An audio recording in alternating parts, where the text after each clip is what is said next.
तं येन चराचरम् तत्पदं दर्शितं येन तस्मै श्री गुरवे नमः।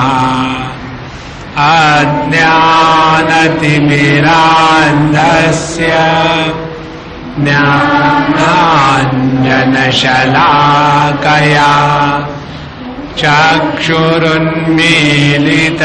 येन तस्मै श्री गुरवे नमः।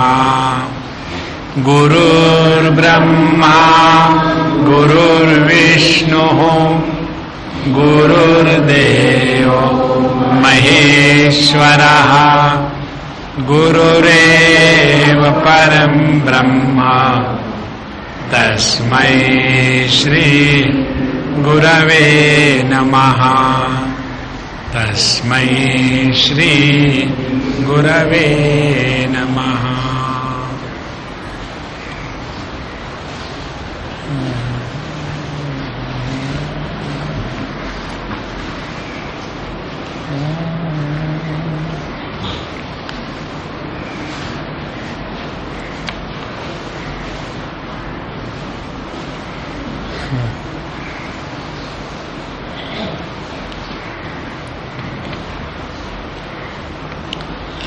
हम लोग 39वें श्लोक से पढ़ेंगे। प्रणवादि समुच्चारात् प्लुतान्ते शून्य भावनात् शून्यया परया शक्त्या शून्यतामेति भैरवी यस्य कस्यापि वर्णस्य पूर्वान्तावनुभावयेत् शून्यया शून्यभूतोऽसौ शून्याकार पुमान् भवेत्। तन्त्र्यादिवाद्यशब्देषु दीर्घेषु क्रमसंस्थितेः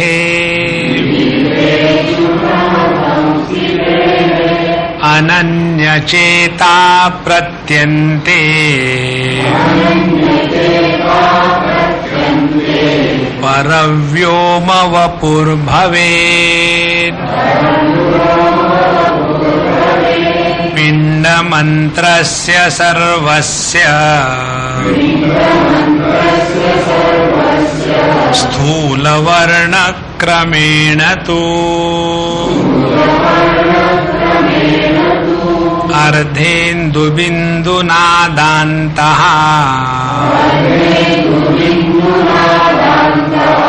शून्योच्चारात् भवेत् शिवः।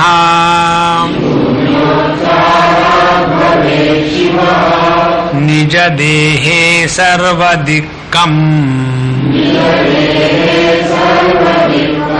युगपद्भावयेद्वियम्।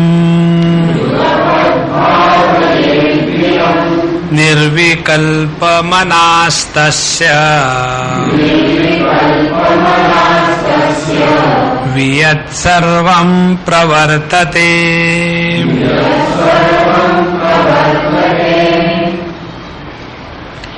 पिछले बार हमने 2 धारणाएं देखी जिसमें शब्द का महात्म्य था। किस प्रकार से शब्द के उच्चारण के आदि अंत में हम तत्व का दर्शन कर सकते हैं, और दूसरे धारणा में देखा कि किस प्रकार से शब्द का उच्चारण होने के बाद जो नाद पीछे छूट जाता है उस नाद के साथ चलते रहे तो हम अपने स्वरूप में स्थित हो जाते हैं। अब यहाँ 43वें श्लोक से जो 20वीं धारणा है, उसमें आकाश तत्व का सहारा लेकर के, आलंबन लेकर के हम स्वरूप में पहुंचाने की प्रक्रिया बता रहे हैं। जैसे अनेक प्रकार के आलंबन हैं, इन सभी आलंबनों को हम यदि वर्गीकृत करें तो वस्तु के आलंबन से तत्व का दर्शन, फिर काल के आलंबन से तत्व का दर्शन, फिर देश या आकाश के आलंबन से तत्व का दर्शन, फिर इन पंच महाभूतों के जो गुण हैं तन्मात्राओं में, शब्द स्पर्श रूप रस गंध, इनके माध्यम से तत्व का दर्शन। तो यहां 43वें श्लोक में आकाश तत्व का सहारा लेकर के तत्व के दर्शन की प्रक्रिया है। इसमें बताते हैं निज देहे सर्वदिक्कम युगपद भावयेत वियत। वियत माने आकाश।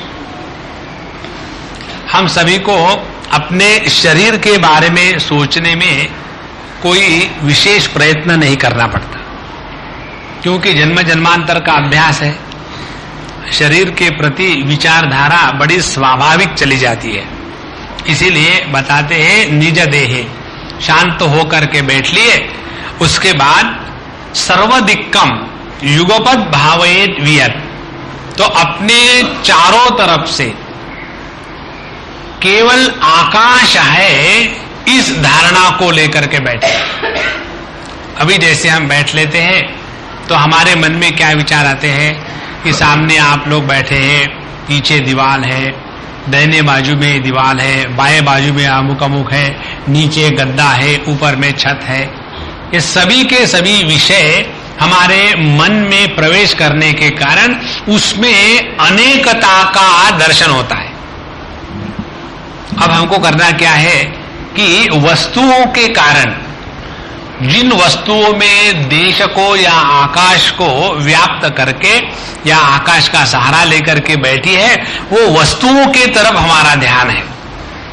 और जब तक के वस्तुओं के तरफ ध्यान रहेगा तब तक के मन की एकाग्रता नहीं होगी। अब इस मन को एकाग्र करने के लिए बताते हैं कि अपने देह के अगल बगल में चारों तरफ केवल आकाश है, इसका ध्यान करें। अब इसका जब हम ध्यान करेंगे तो परेशानी ये होगी कि हमारा मन, जैसे हमारे सर पर फैन है, तो फैन, इस वस्तु का ग्रहण करना मन को बड़ा आसान है। हमारे सामने आप लोग बैठे हुए हैं, तो आप लोगों का ग्रहण करना हमारे मन के लिए आसान है। लेकिन जब हमको बताना है अपने मन को कि जब अब हमारे चारों तरफ ऊपर नीचे सभी स्थानों में केवल आकाश है, तो जब ये धारणा धीरे धीरे करेंगे, और ये सब करते समय सबसे आवश्यक बात यह है कि किसी भी प्रकार का टेंशन या प्रेशर अपने ना तो शरीर में होना चाहिए, ना तो अपने आंखों पर होना चाहिए। क्योंकि हमको आकाश का चिंतन करना माने उसमें जितने भी वस्तु व्यक्ति है उनका तिरस्कार करना है, उनका त्याग देना है। जैसे दूर से समझो कोई व्यक्ति आ रहा हो, तो उस व्यक्ति की तरफ देखने के लिए हमको आंखों को तान लगाना पड़ता है, कौन पता नहीं आ रहा है।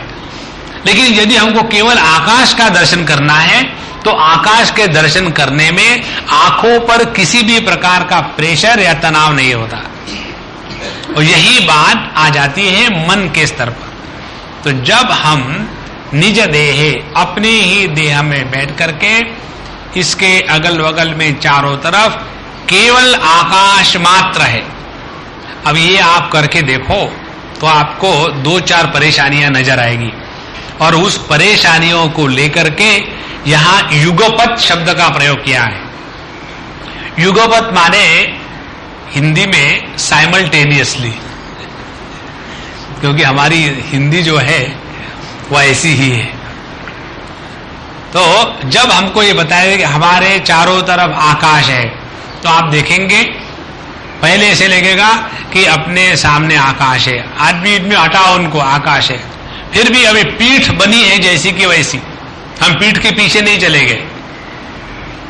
और फिर दाहिनी बाजू, फिर बाई बाजू, माने जब तक के आकाश को लेकर के सामने पीछे दाहिने बाएं ये विचार बुद्धि में आते हैं, तब तक के हम अपने स्थूल देह के द्वारा परिच्छिन्न हो गए हैं। असल में आगे पीछे ये किस संदर्भ से है? जिस साइड में मेरा चेहरा है वो आगे, और जिस साइड में चेहरा नहीं है वो पीछे।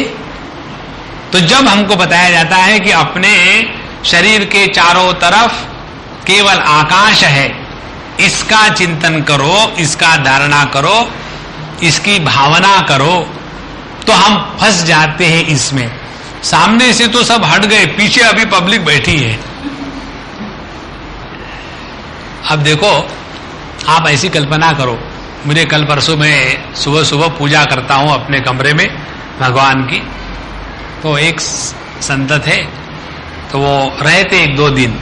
तो सुबह सुबह मेडिटेशन के क्लास के बाद मुझे आधा घंटा मिलता है। उसी आधे घंटे में मुझे भगवान को सब कुछ करना होता है, फिर दिन भर टाइम नहीं मिलता। और उस समय कोई आकर के सर पे खड़ा रहे और मैं पूजा करूं और उसमें प्रश्न पूछे, स्वामी जी इसका क्या नाम है, स्वामी जी उसका क्या नाम है, आपने इसको पानी से क्यों नहलाया, दूध को क्यों नहलाया, उसको आपने डिस्टिल वाटर किया है कि बिस्लरी किया है। अब उनके प्रश्न के उत्तर दे रहूं तो मेरी पूजा नहीं होगी। माने जब हमारा ये भान रहता है कि कोई पीछे खड़ा है अपने सर पर, तो कभी भी मन में प्रसन्नता नहीं रहती। जैसे आपको, जैसे समझो हमने किसी को बताया, आप आकर के यहां खड़े होकर के ध्यान के बारे में बोलना शुरू कर दो, इतने दिन से सुन रहे हो, सुनाओ जरा कुछ। तो तुरंत हम अपने बारे में लोगों के कारण इतने ओवर कॉन्शियस हो जाएंगे कि एक शब्द नहीं बोल पाएंगे। क्यों? कि जब तक दूसरा है यह भावना हृदय में बनी रहती है, तब तक के किसी भी प्रकार के तनाव का अभाव नहीं हो सकता। तो इस ध्यान की प्रक्रिया में मूल बात क्या है कि दूसरे के अस्तित्व को हम अस्वीकार कर रहे हैं, माने अस्तित्व में जो दूसरापन का भाव है उसको निकाल रहे हैं। तो ध्यानाभ्यास का तात्पर्य ये है कि एकमेवा द्वितीय, मेरे सिवा कुछ नहीं। तो इसके लिए पहली बात यह है कि निज देहे सर्वदिक्कम युगपत, साइमल्टेनियसली। तो जब यहां हम सीधे बैठ लिए, अब चारों तरफ से केवल आकाश मात्र है।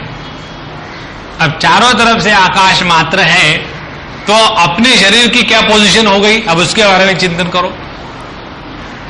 तो अपने शरीर की पोजीशन वो हो गई जैसे आकाश में पृथ्वी लटक रही है, चारों तरफ से आकाश है, माने नीचे भी आसन नहीं है। अरे तो गिर जाएंगे बाबा, है ना? ये कहना है कि चारों तरफ से आकाश है, लेकिन नीचे से तो अभी आसन जोगाते हो रखा है ना। आप सभी प्रयत्न कर रहे हैं, मैं देख रहा हूं लेकिन आसन को किसी ने नहीं छोड़ा।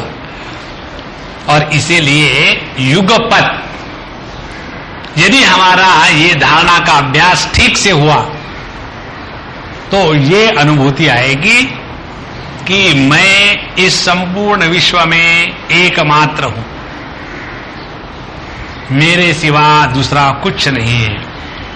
और यही है एकमेवा द्वितीय अद्वैत तत्व के सिद्धि के अनुभूति की पहली सोपान, पहली स्टेप।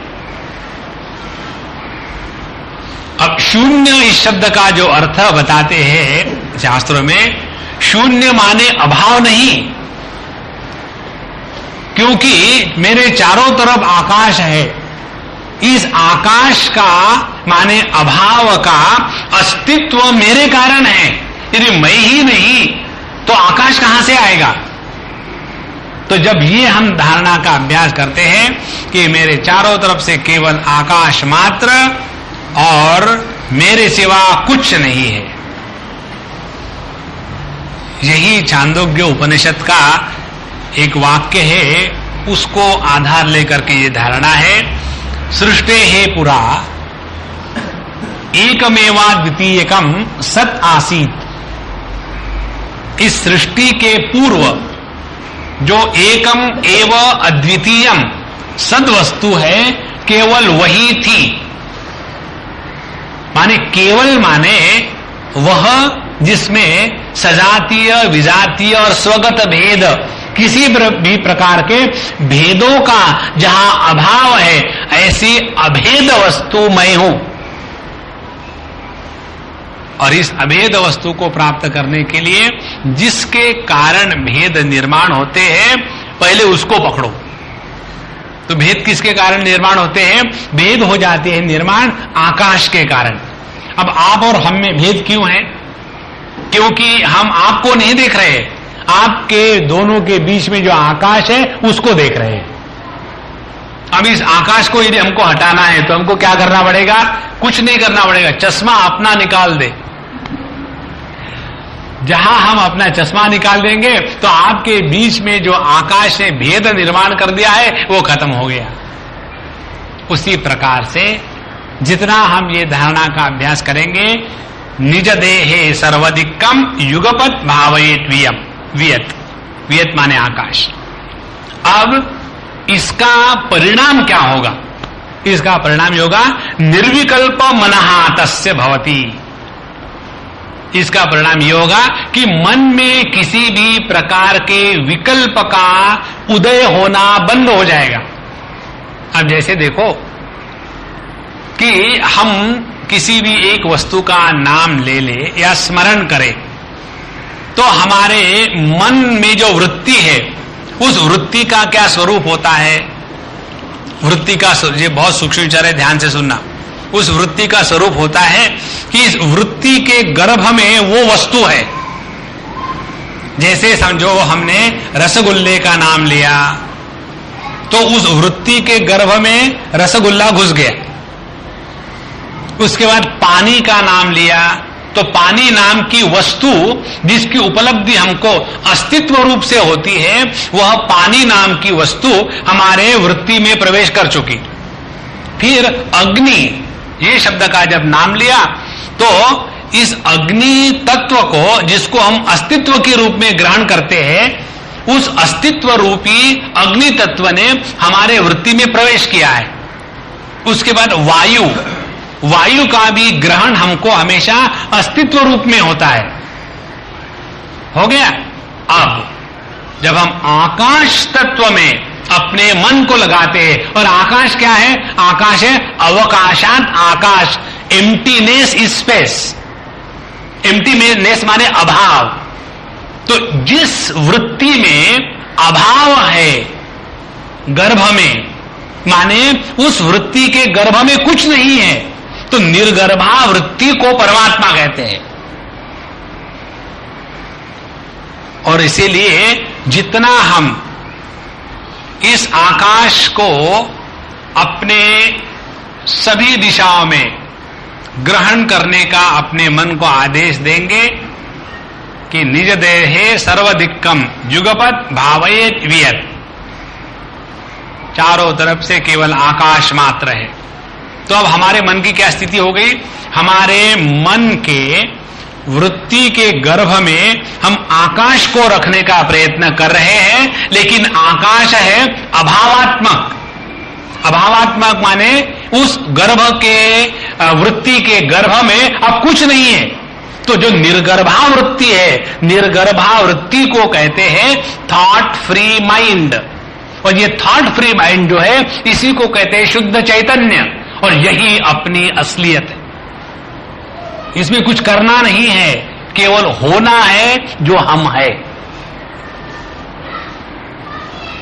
निज देहे सर्वदिक्कम युगपद भावयेत वियत निर्विकल्प मनास्तस्य।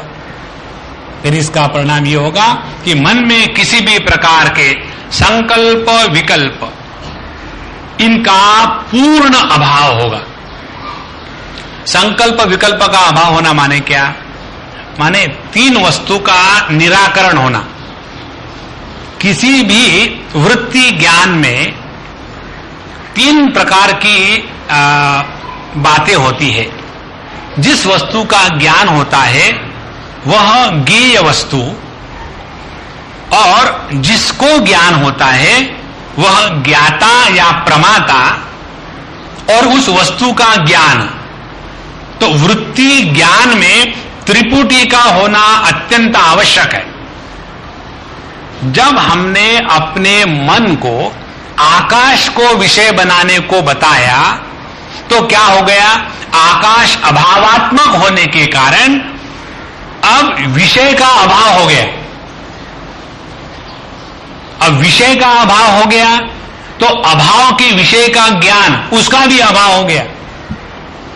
अब विषय का अभाव, विषय में जो ज्ञान है उसका अभाव, तो उसको जानने वाला क्या उसका अभाव हो रहा है? उसको देखे तो पता चलेगा कि यह जो जानने वाला है, जो सभी विषयों के अभाव में भी स्थित है, वो अपनी असलियत है। The more you go deeply in this without any tension anywhere, आप देखेंगे आंखें खुली रहती रहेगी, सबके साथ बोलना चाला ज्यों का त्यों है, फिर भी कितना भी बोलो मौन नहीं टूटेगा। कितना भी खाओ एकादशी चलती रहेगी, और कितना भी सो मेडिटेशन मेंटेन्ड। इसमें कुछ करना नहीं है संतो। निर्विकल्प मनास्तस्य वियत सर्वम प्रवर्तते। फिर उसके लिए संपूर्ण केवल मैं मात्र हूं। यहां आकाश शब्द का दूसरा अर्थ हो जाता है। पहले युगपद भावयद वियत जो शब्द किया था, वियत शब्द का अर्थ एम्प्टीनेस, आकाश। अब ये दूसरे पंक्ति में फिर सर्वम वियत प्रवर्तते, वहां वियत शब्द का अर्थ दूसरा हो गया है। क्या है? वह वियत माने शून्य, शून्य माने आकाश। तो शून्य माने क्या हो गया? शून्य माने जिसमें दूसरेपन का अभाव है, where there is a total absence of otherness. अब इस स्थिति में जो हम लोगों का अंतःकरण मन हो गया है ना, ये है साधक को ध्यानाभ्यास करने के लिए बैठने का क्वालिफिकेशन। आज प्रातः काल हमारे यमराज ने नचिकेत को बताया, यच्छेद्वांग मनसि प्राज्ञ तद्यच्छेद ज्ञान आत्मनि, ज्ञान आत्मनि महति नियच्छेद तद्यच्छेद शांते आत्मनि। उसमें बताया है कि प्राज्ञ अपने इंद्रियों को मन में उपसंहृत करे और अपने मन को बुद्धि में उपसंहार करे और अपने बुद्धि का हिरण्यगर्भ में उपसंहार करे और उस हिरण्यगर्भ का अपने शांति आत्मनि शुद्ध परमात्मा में उपसंहार करे। तो उसमें यह प्रक्रिया किसको बताई गई है? प्राज्ञ को। प्राज्ञ कौन है? वहां प्राज्ञ की जो परिभाषा है वैसी है जैसे यहां वियत की परिभाषा हमने आपको बताई। प्राज्ञ हमारे वेदांत शास्त्र के अनुसार यह शास्त्रीय शब्द है जो जागृत अवस्था का अभिमानी है, जिसको अंग्रेजी में वेकर कहते हैं और बिहारी में बेकर कहते हैं। यह जो वेकर है, जागृत पुरुष, ये केवल जागृत अवस्था के साथ ही रहता है। तो जब तक कि हम विश्व या वेकर या जागृत पुरुष बन के रहेंगे तब तक के ध्यानाभ्यास नहीं हो सकता। दूसरी बात, जब हम अपने सूक्ष्म शरीर के साथ तादात्म्य करके रहते हैं तब उसको शास्त्रीय परिभाषा में कहते हैं तेजस। तो जब हम तेजस बन के रहेंगे तब अपने सूक्ष्म देह के प्रिजन में, जेल में बैठे हुए हैं। फिर इस ध्यान का अभ्यास करने का अधिकारी कौन है? प्राज्ञ। तो जागृत अवस्थाभिमानी हो गया विश्व, उसके बाद स्वप्नावस्थाभिमानी हो गया तेजस, और सुषुप्ति अवस्था अभिमानी हो गया प्राज्ञ।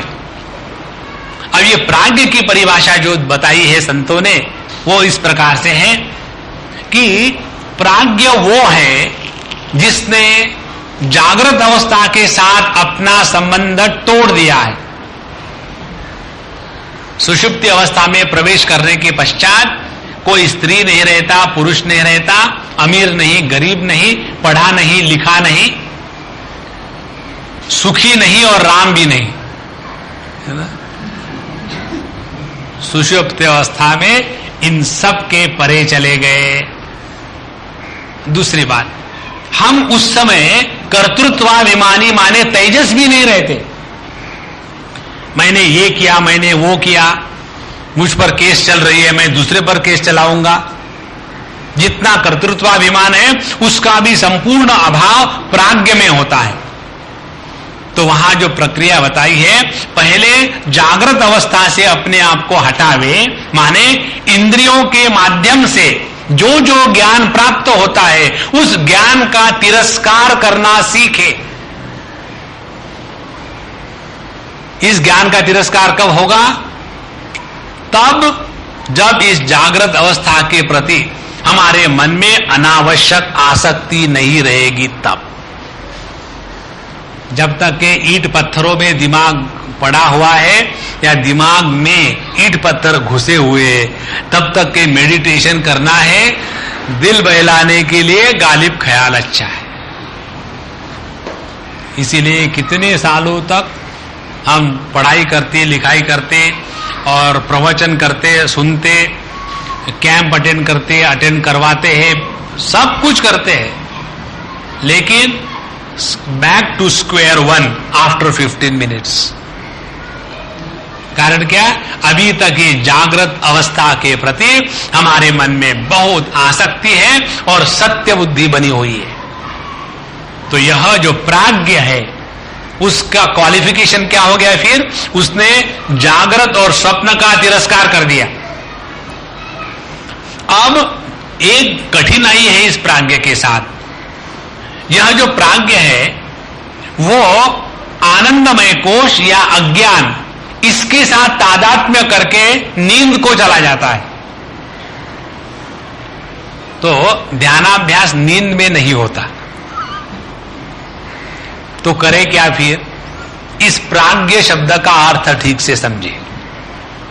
तो प्राज्ञ शब्द का दूसरा अर्थ ये संस्कृत व्याकरण के अनुसार, जिसकी प्रज्ञा स्थित है उसको कहते हैं प्राज्ञ। स्थित प्रज्ञस्य का भाषा समाधिस्तस्य केशव, स्थितधि किम प्रभाषेत, किमासीत व्रजेत किम। अर्जुन ने जो प्रश्न पूछा था वहां ये प्रज्ञा शब्द का प्रयोग उसने किया है। प्रज्ञा किसको कहते हैं? प्रज्ञा उस ज्ञान को कहते हैं जिस ज्ञान में वृत्तियों का प्रभाव नहीं होता। अब देखो, इस जागृत अवस्था के कोई भी वस्तु का ज्ञान हम प्राप्त करें तो उस ज्ञान में वृत्ति का होना अत्यंत आवश्यक है। उसी प्रकार से जब हम स्वप्नावस्था के किसी भी वस्तु का अनुभव करें तो उसमें भी वृत्ति का होना, थॉट का होना अत्यंत आवश्यक है। अब यदि हम कोई ऐसा ज्ञान ढूंढे कि जिसमें वृत्ति के व्यापार की आवश्यकता नहीं है, तो वो केवल एक ही ज्ञान है और वो ज्ञान है मैं हूं। यह ज्ञान हमको अपने अस्तित्व के होने के लिए, अपने अस्तित्व के भान के लिए ना तो ज्ञानेंद्रिय की आवश्यकता है, ना तो कर्मेंद्रियों की आवश्यकता है, ना तो मन की आवश्यकता है, ना तो बुद्धि की आवश्यकता है और ना तो वृत्तियों की आवश्यकता है। तो अपने अस्तित्व की अनुभूति, इसको कहते हैं प्रज्ञा। तो जिसकी ये प्रज्ञा जागृत हो गई है उसको ध्यानाभ्यास का निर्देश शास्त्र देते हैं। यदि हम अभी तक वृत्तियों के ही कब्जे में बैठे हुए हैं, वृत्तियों के कब्जे में बैठना माने वृत्तियों का कब्ज हो जाना। कैसे वृत्तियों का कब्ज हो जाता है? हर वस्तु को हम ऑब्जेक्टिवली आज तक जाने हैं और इसी के कारण परमात्मा को भी हम ऑब्जेक्टिवली जानना चाहते हैं, और इससे बढ़ करके और वृत्तियों का कब्ज कोई नहीं है। कितना भी ट्राई करते रहो, झटके खाएंगे और फिर कहेंगे कल का मेडिटेशन बड़ा मजा आया, रसगुल्ले के जैसा। देखो भैया, ध्यानाभ्यास भोग नहीं है। मेडिटेशन में मजा आया मजा नहीं आया ये जब शब्द निकलते हैं ना, अभी तक हम केवल वृत्तियों के ही चक्कर में we are on the periphery of our personality, far away from the reality. इसीलिए इस वृत्तियों के द्वारा प्रभावित न होना पहली बात। उसके बाद सुषुप्ति अवस्था में प्रवेश न करना दूसरी बात। माने जब हम जागृत और स्वप्न इनके द्वारा प्रभावित नहीं होंगे और सुषुप्ति अवस्था में प्रवेश नहीं करेंगे तो वो जो ज्ञान की स्थिति है उसको कहते प्रज्ञा, और ऐसी प्रज्ञा जिसकी जागृत हो गई है उसको ये बात समझ में आएगी। कौन सी बात समझ में आएगी? निज देहे दिगस सर्वदिक्कम युगपद भावेत वियत। अपने शरीर का एक आलंबन लेकर के बाकी सब चीजों का त्याग कर दिया। जब सब चीजों का त्याग करेंगे, केवल आकाश मात्र है, तो उसमें यह अनुभव आएगा कि मैं मात्र हूं। और जहां मैं मात्र हूं यह अनुभव आया तो उस अनुभव में वृत्ति का व्यापार नहीं रहेगा, क्योंकि अपने शरीर को भी हम जब तक कि दूसरा शरीर नहीं होगा द्वैत की भावना नहीं आ सकती है।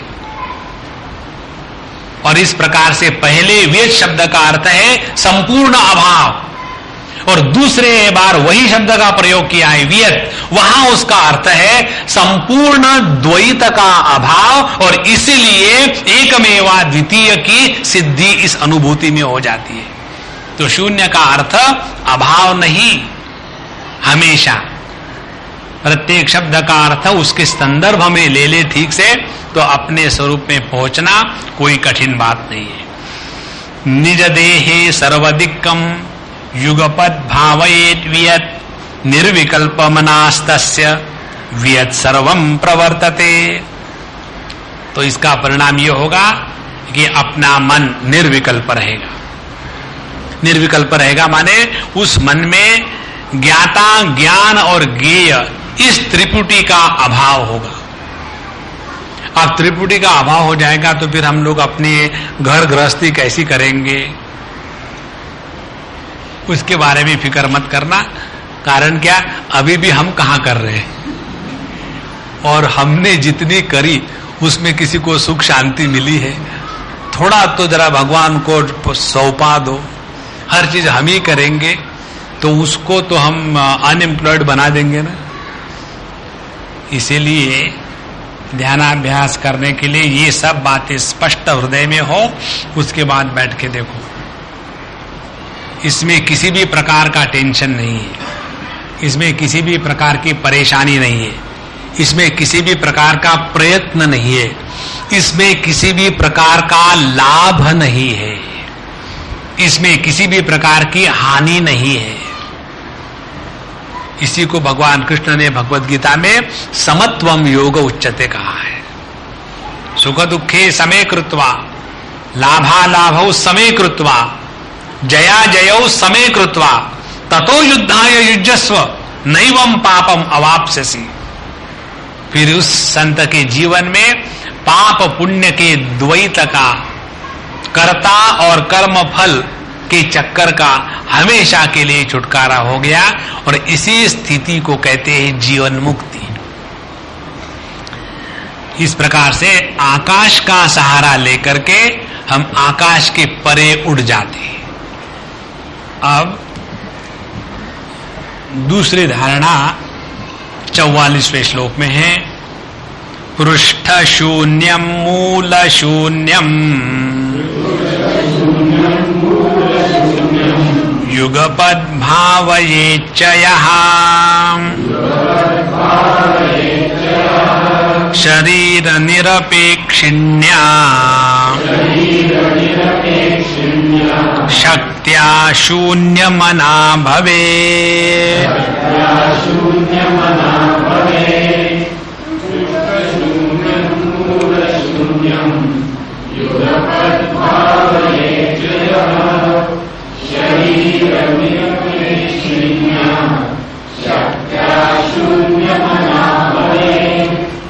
यहाँ जिसने इस प्रकार का भावना का अभ्यास किया है, यहाँ भावयेत, यहाँ युगपद भावयेत, जिसने इस भावना का अभ्यास साथ साथ किया है। कौन से भावना का? पृष्ठ शून्यम मूल शून्यम।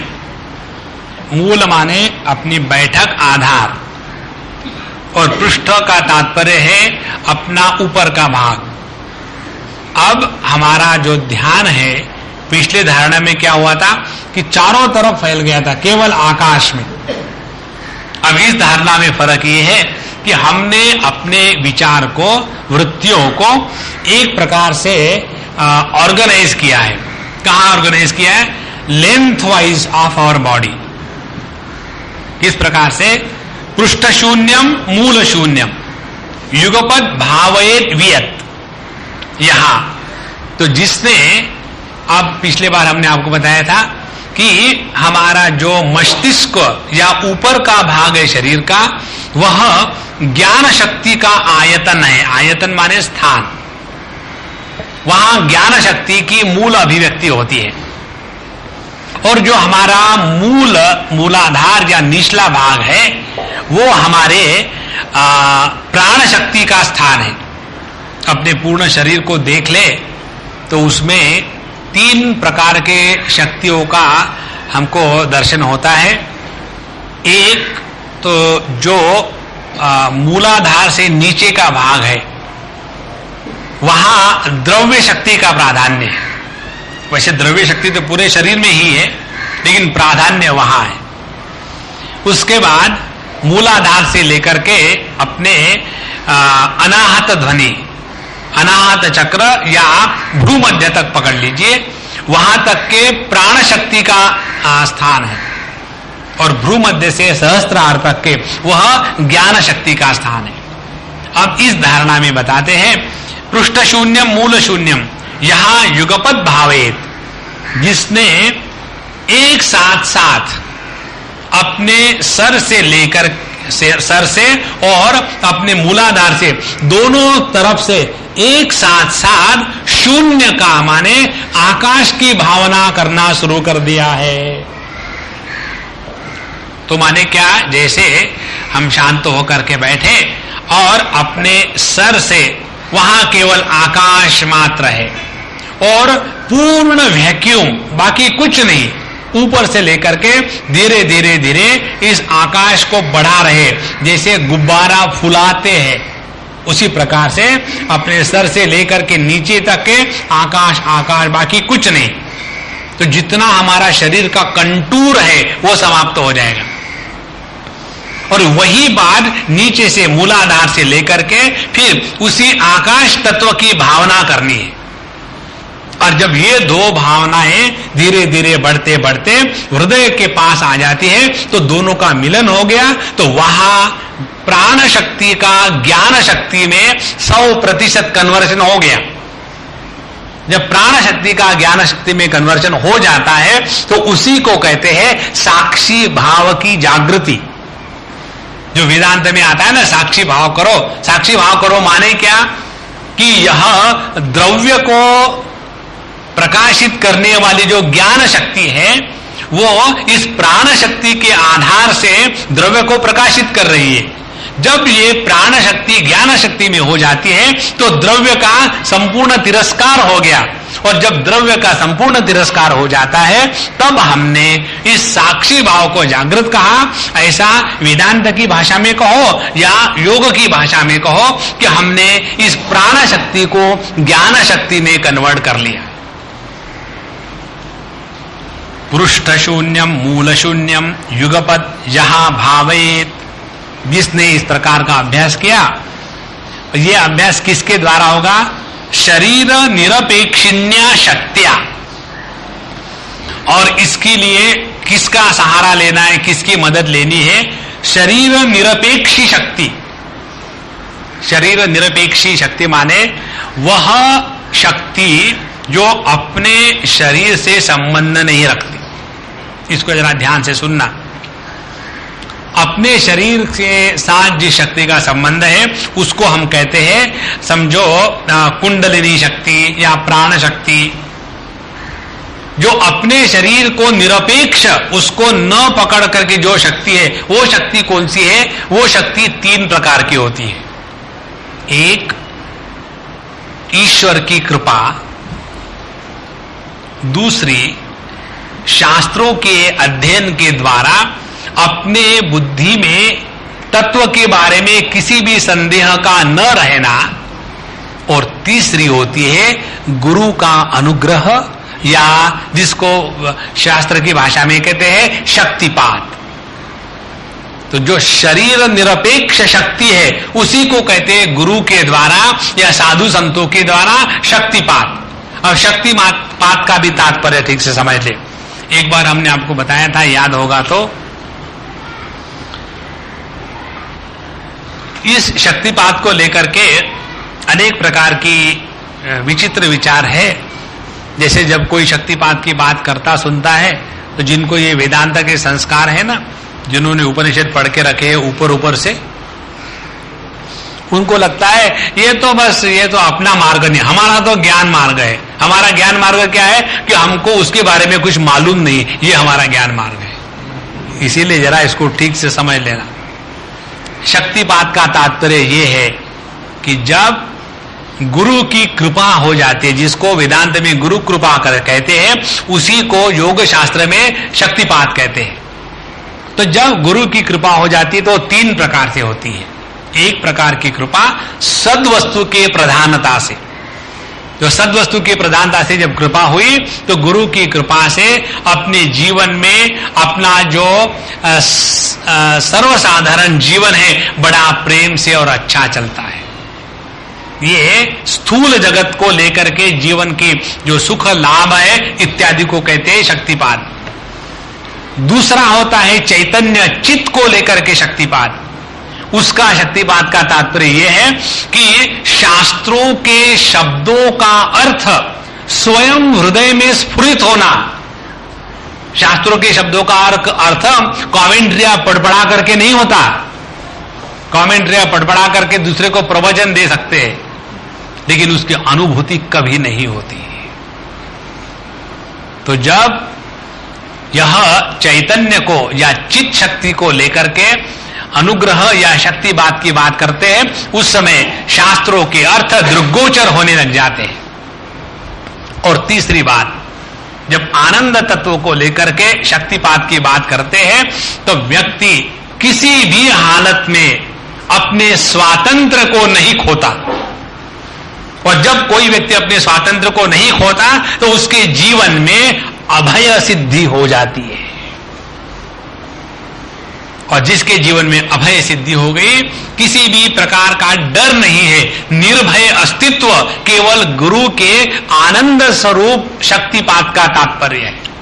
तो यहां जो कहा है शरीर निरपेक्षिण्या शक्त्या, माने जब हमने ये अभ्यास किया अपने ज्ञान शक्ति में इस प्राण शक्ति को कन्वर्ट करने का, जब पृष्ठ शून्य मूल शून्यम युगपद भावयेत, तब अपने हृदय में जो तत्व का स्फुरण होता है, वो तत्व का स्फुरण अपने प्रैक्टिस करने के बाद, जब तक के गुरु का अनुग्रह नहीं होता तब तक ये बात नहीं हो सकती। देखो, गुरु के अनुग्रह की इतनी आवश्यकता है कि आप चाहे कितने भी पढ़ लिख लो, चाहे कितने भी लेक्चर दे लो, कठोपनिषद स्पष्ट रूप में कहती है, उसी प्रकार से मुंडकोपनिषद भी कहती है, नायमात्मा प्रवचने न लभ्य न मेधया न बहुना श्रुतेन यमई वेश वृणुते तेन लभ्य तस्सेष आत्मा विवृणुते तनुम स्वाम। कठोपनिषद में इस मंत्र का अर्थ यह है कि जब ये साधक, एष साधक यम आत्मानं वृणुते, जब यह साधक परमात्मा को छोड़ करके किसी को नहीं चाहता, तब यह परमात्मा अपने स्वरूप को उस साधक के सामने अभिव्यक्त करता है। और इसी मंत्र का अर्थ जब मुंडकोपनिषद में भिन्न संदर्भ में आता है तो वहां अर्थ यह है कि जब यह गुरु महाराज अपने शिष्य को स्वयं चूज करते हैं कि ज्ञान मैं इसको दूंगा, और गुरु ने किसको चूज किया है, इसके लिए रूल्स रेगुलेशंस नहीं होते, उनकी अपनी मर्जी। वहां संतों के पास जाकर के या भगवान के मंदिर में जाकर के कुछ यदि मांगना ही है तो यही मांगे कि अपने गुरु के प्रति इतनी श्रद्धा, प्रेम, आदर हो, इतना समर्पण हो कि उनके सिवा अपने जीवन में दूसरा कोई नहीं है। तब ये जो है शरीर निरपेक्षिण्या शक्त्या, तब गुरु का अनुग्रह पूर्ण हो जाता है। अब जब ये अनुग्रह हो गया तो उसके द्वारा परिणाम क्या होगा, शून्य मना भवेत। शून्य मना माने the mind no more remains divided, undivided mind is pure consciousness.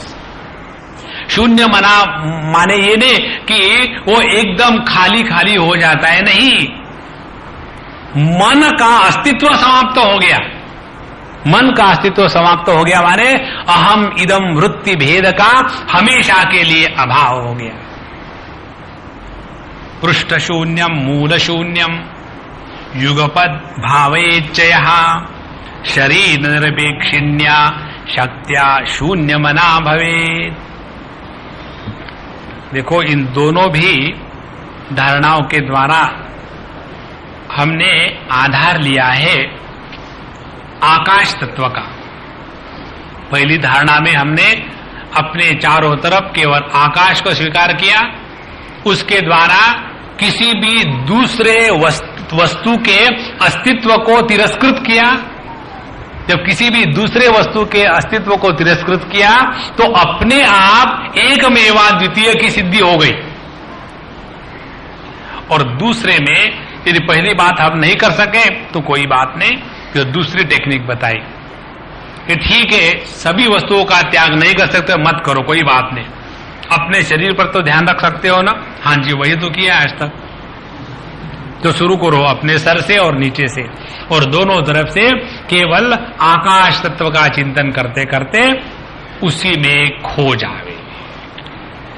जितनी हम इस ज्ञान शक्ति को, इस प्राण शक्ति को ज्ञान शक्ति में कन्वर्ट करना माने ध्यानाभ्यास, ये बात जितनी समझ में आएगी ना, उतना व्यक्ति अपने आप स्थिर हो जाएगा। जो ध्यान अभ्यास करते समय आसन स्थैर्य, पतंजलि योग सूत्र में आसन के स्थिरता का बहुत महत्व बताया है। कारण क्या कि जहां हमारा द्रव्य जो स्थूल शरीर है ये जब शांत हो गया तो उसको हिलाने में जो प्राण शक्ति का खर्चा हो रहा था वो प्राण शक्ति अब कंजर्व हो गई है। और जब ये प्राण शक्ति कंजर्व हो गई, अब इसको कहीं और द्रव्य में जाने का मौका नहीं है, तो फिर ये प्राण शक्ति करेगी क्या? फिर ये प्राण शक्ति अपने आप अपने को ज्ञान शक्ति में कन्वर्ट करने के लिए लग जाती है। ये जब लग जाती है तब ध्यान लग गया, फिर ध्यान करना नहीं पड़ता। और ऐसे साधक के जीवन में शास्त्रों के शब्द, उनके अर्थ बड़े स्वाभाविक रूप से ऊपर निखर आते हैं। ये दो धारणाएं हमने आकाश तत्व को देख करके करी। अब तीसरी धारणा और फिर इसी आकाश तत्व को लेकर है श्री कृष्ण 45वें श्लोक में पृष्ठ शून्यम मूल शून्यम हृत् शून्यम भावयेत् स्थिरम युगपन्निर्विकल्पत्वात् निर्विकल्पोदयस्ततः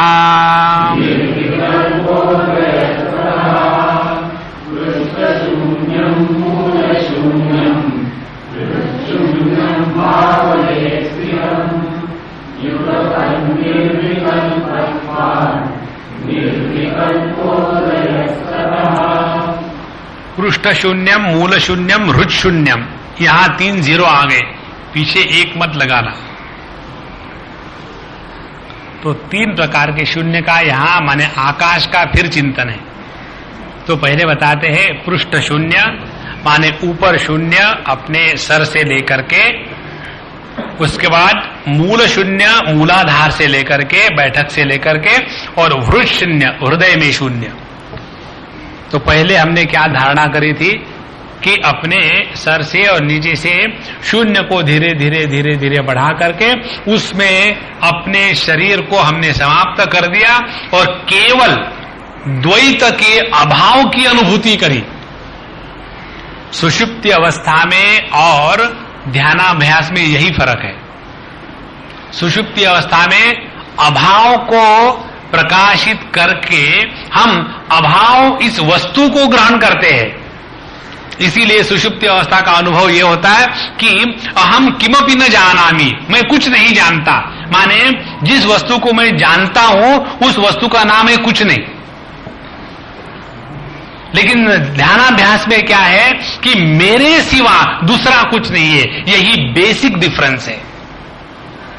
तो यहां 3 शून्य है, पृष्ठ शून्य, मूल शून्य और तीसरा हृत् शून्यम भावयेत।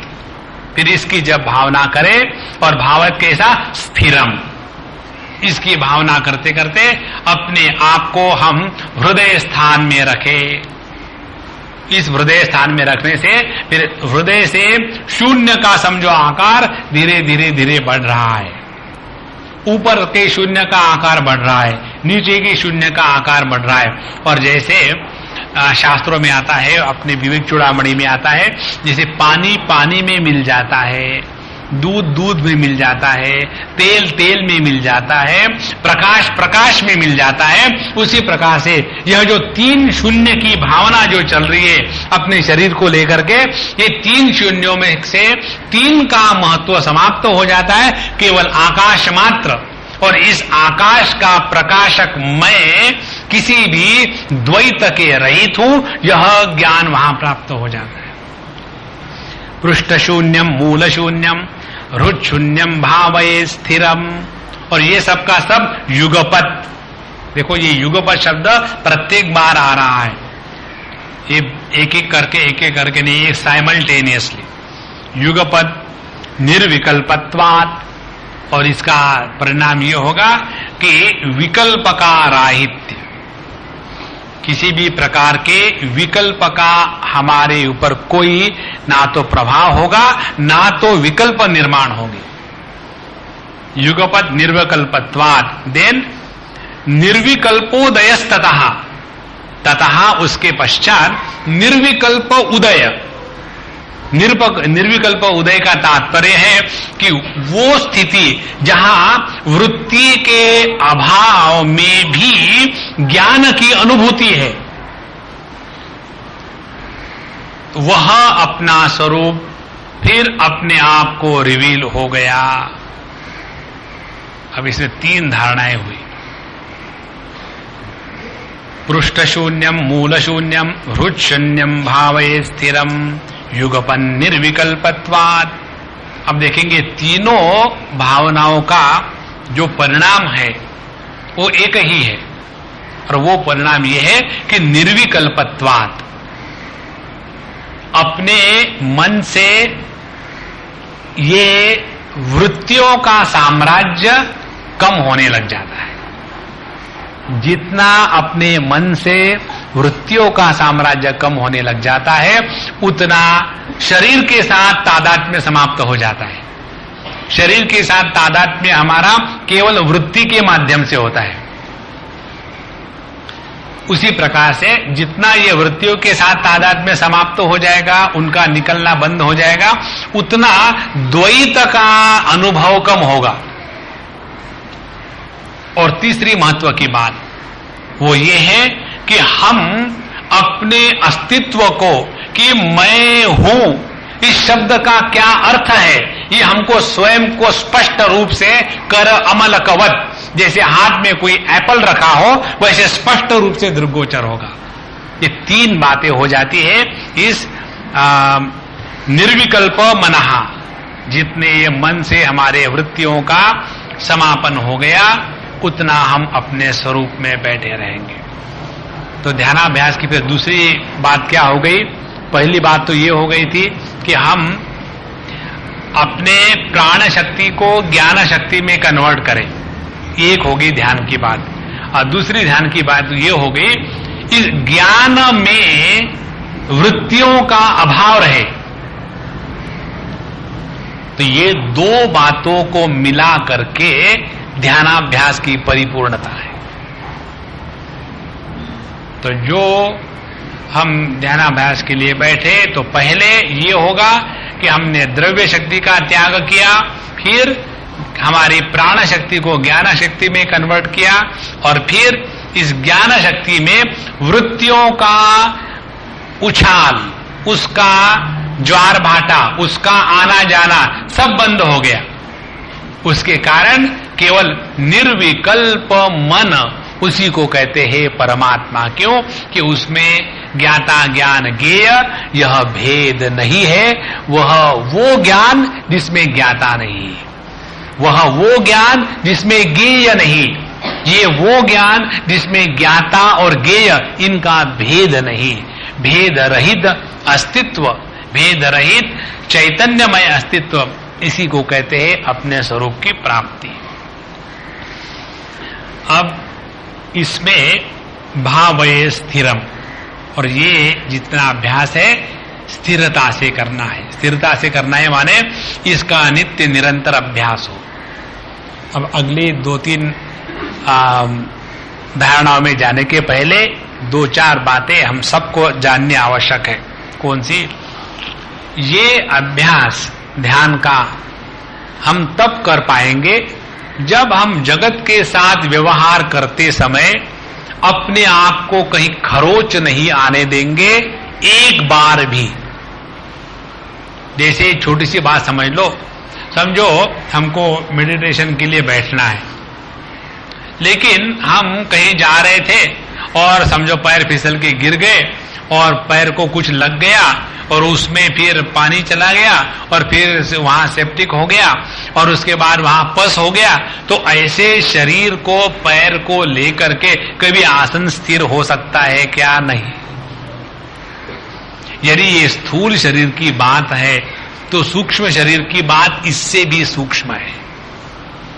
जब हम जगत के साथ रहते हैं तो जगत के साथ केवल टाइम पास करने के लिए रहना है। कहीं राग द्वेष की चोटें अपने मन पर नहीं आने देना। जितना हम हल्का पुल्का होकर के इस जगत के साथ रहेंगे, उतना हम अपने मन को बचाएंगे। और ऐसा मन जो जगत के अनुभूतियों के कारण अभिभूत नहीं हुआ है, वह मन जिस पर जगत के साथ व्यवहार करते समय राग द्वेष के धक्के और धब्बे नहीं लगे हैं, ऐसा शुद्ध पवित्र मन इस ध्यानाभ्यास को कर सकेगा। देखो, चार बातें होती है।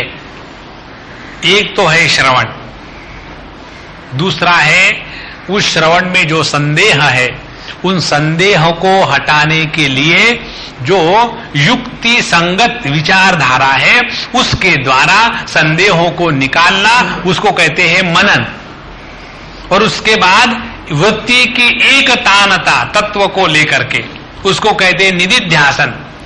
और ये निदिध्यासन में आने के पश्चात चौथी और महत्व की बात है, पहले सविकल्प समाधि का अभ्यास, उसके बाद निर्विकल्प समाधि का अभ्यास।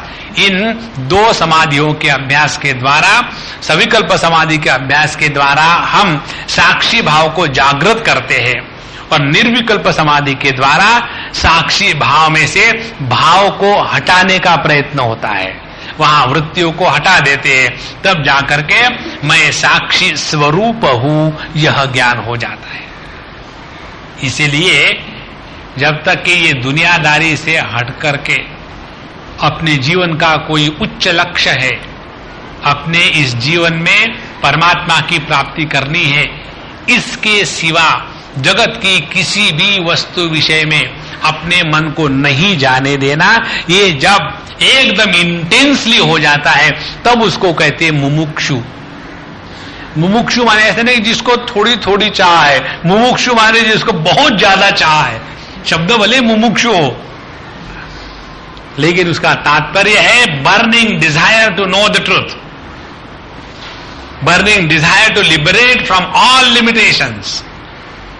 जब ये लगन लग जाती है, इसके सिवा कुछ नहीं, उसके बाद आप देखेंगे ध्यानाभ्यास करना बड़ा आसान है।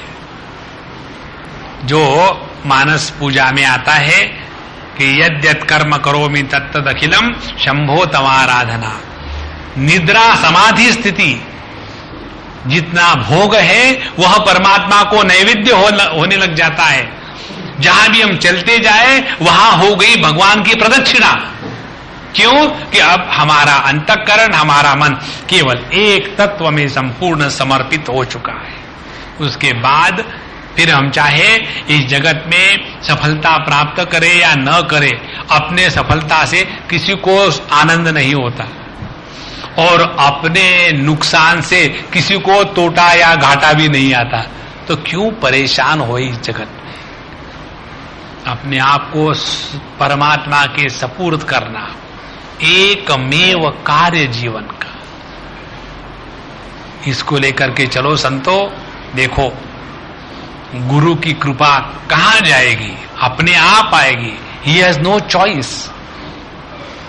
लेकिन हम ही यदि अपने आप को उनके मुताबिक वो जैसा चाहते हैं वैसा नहीं बनावे तो वो क्या करेंगे? ये तीन धारणाएं हो गई आकाश को लेकर के। अब अगली धारणा है, इसमें भी शून्य को या आकाश को लेकर के है। ये है 46वां श्लोक। तनु देशे शून्यतैव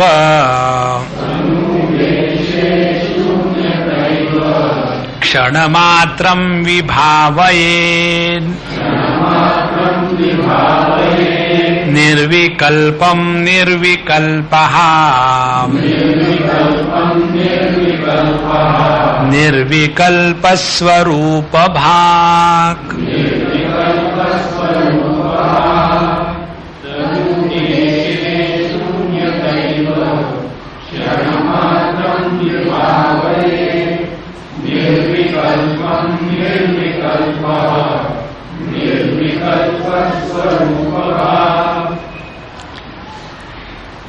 यहाँ जैसे आजकल या पहले भी जमाने में कोई भी चीज को बेचना हो तो उसके पहले सैंपल देते हैं।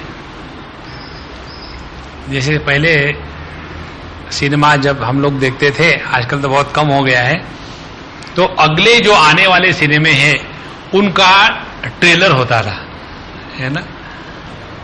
तो उन ट्रेलर में पता चलता था कि अगले सिनेमा ऐसा है और अच्छा लगता है, तो उसमें क्लिपिंग होते हैं अच्छा अच्छा, और बीच में कचरा, और फिर जाकर के कहते अरे खराब निकला।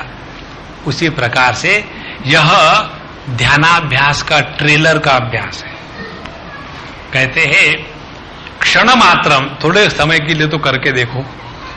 देखो श्रुति माता कितना प्रेम से कह रही है। कहते हैं तनु देशे शून्यता एव, यह ध्यान का विषय है, अभ्यास है। तनु देशे, जितना अपना शरीर है वहां शून्यता है, वहां किसी भी प्रकार का कोई भी भेद नहीं है। इसका तात्पर्य क्या? इसका तात्पर्य यह है कि हम बैठे हैं और ये भावना करनी है कि मेरा शरीर गायब हो गया, बस इसका ट्राई करो थोड़ी देर के लिए। ट्रेलर है तनुदेशे शून्यता एव, तो क्षण मात्रम विभाव है, थोड़ी देर के लिए करो तो क्या होगा? निर्विकल्पम मनहा, एक क्षण में निर्विकल्पता आ जाएगी। यदि मैं शरीर नहीं हूं, यदि मेरा शरीर गायब हो गया, तो ये शरीर के जितने रिश्ते नाते हैं, ये शरीर को लेकर के जो जागृत अवस्था है वो अपने आप गायब हो गई। ये जागृत अवस्था को हम बताते हैं, ऐसा समझ लो तो ये बात जल्दी समझ में आएगी। जागृत अवस्था प्रारंभ होती है अपने स्थूल शरीर से, और जागृत अवस्था प्रारंभ होती है उस समय जिस समय हमने अपने स्थूल शरीर के साथ तादात्म्य किया होता है, तब से। तो जागृत अवस्था कहां से प्रारंभ हुई? अपने स्थूल शरीर से। अपने स्थूल शरीर से माने अपनी ये जो चमड़ी है, that beauty which is skin deep, वहां से जागृत अवस्था प्रारंभ हो जाती है। और कब प्रारंभ होती है?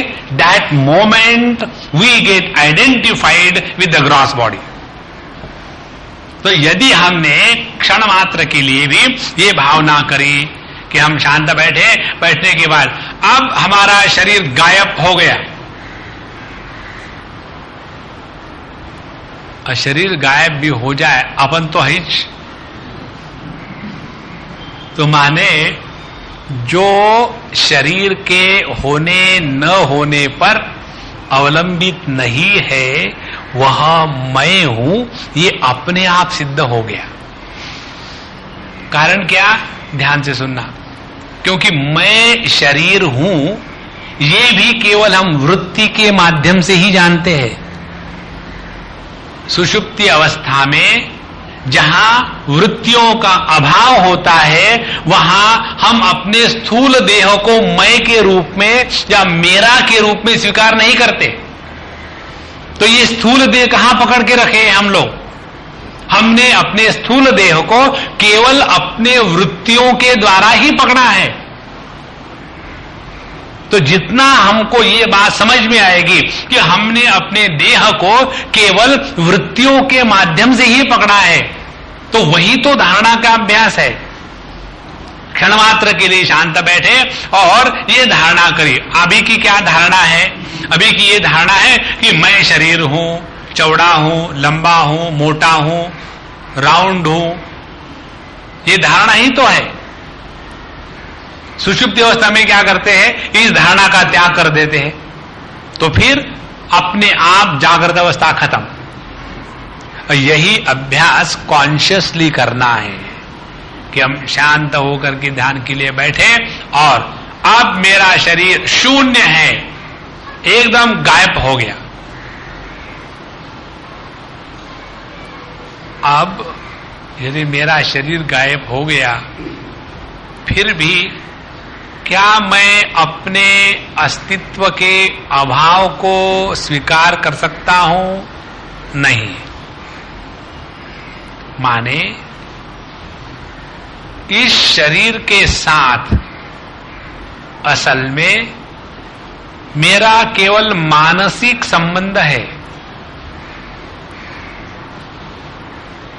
तो जितना हम इस मानसिकता से छुटकारा पाएंगे, उतना हम अपने स्वरूप में फिट हो जाएंगे। इसीलिए तनुदेशे शून्यता एव, अपना शरीर शून्यता को प्राप्त हो गया है। शरीर है ही नहीं कहीं। इस संपूर्ण विश्व में शरीर का संपूर्ण अभाव, जहां हमने अपने शरीर के अभाव को स्वीकार किया, वहां अपने अस्तित्व का अनुभव आ गया। तनुदेशे शून्यता एव क्षण मात्रम विभावयेत्। फिर निर्विकल्पम, उसका परिणाम ये होगा कि मन एकदम निर्विकल्प हो गया। अब देखिए आप यहां इस अभ्यास में कोई खटपट नहीं है। इसका नाम लो, उसका नाम लो, श्वास के साथ जोड़ो, श्वास निकल जाता है, नाम रह जाता है, सब परेशानी खत्म। क्यों? कि अब हमारे मन ने इस शरीर के आकार को जो धारण करके रखा था, उस जेल से हमारा मन छूट गया है। यह मन अब अपने आप निर्विकल्पता को प्राप्त हो गया। सो निर्विकल्पम निर्विकल्पः, उसके पश्चात निर्विकल्प स्वरूप भाग, और यही स्थिति है निर्विकल्प अवस्था को पहुंचने की। निर्विकल्प अवस्था का तात्पर्य फिर क्या हो गया कि जिसमें ज्ञाता, ज्ञान और ज्ञेय, ये तीन विकल्पों का संपूर्ण अभाव हो गया। तो जो निर्विकल्प स्वरूप है वो वह ज्ञान जिसमें त्रिपुटी का अभाव, और इस त्रिपुटी के अभाव की जो अनुभूति है, जिसमें अपने अस्तित्व का प्रभाव है, वही है अपने भैरवी स्थिति, अपने स्वरूप में एक हो जाना।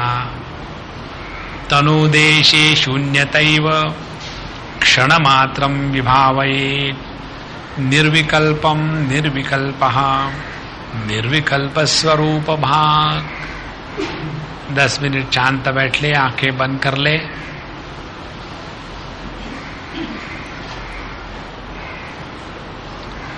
हम जहां हैं वही हैं। अब हमारा शरीर शून्यता को प्राप्त हो गया।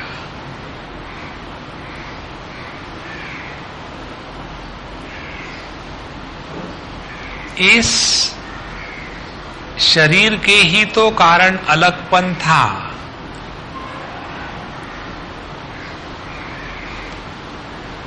जहां ये शरीर शून्यता को प्राप्त हुआ, वहां हमारे मन को भेद करने का मौका ही नहीं।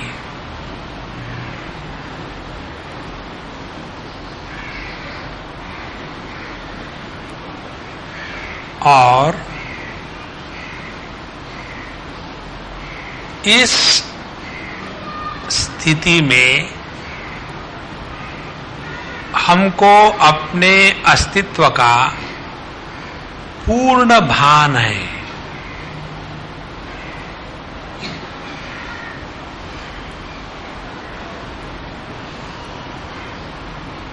सभी विकल्प समाप्त,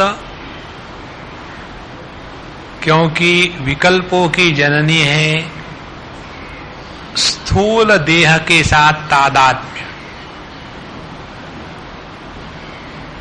जब इस स्थूल देह को हमने शून्य के रूप में, अभाव के रूप में स्वीकार किया, वहां हमारा मन सभी विकल्पों के अभावों को प्राप्त हुआ। और वास्तविकता तो यही है। यह शरीर हमेशा नहीं था।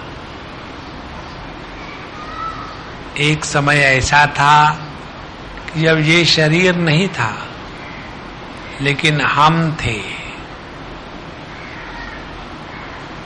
एक समय ऐसा आएगा कि शरीर नहीं रहेगा, लेकिन हम ज्यों के त्यों। इसीलिए आदावंती च यन्नास्ति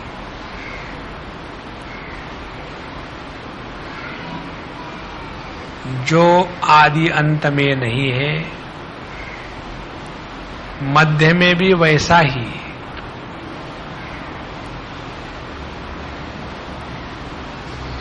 इस शरीर के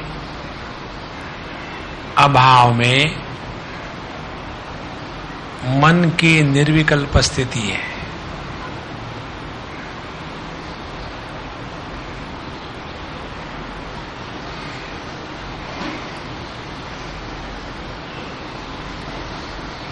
यह शुद्ध ज्ञान मैं हूं।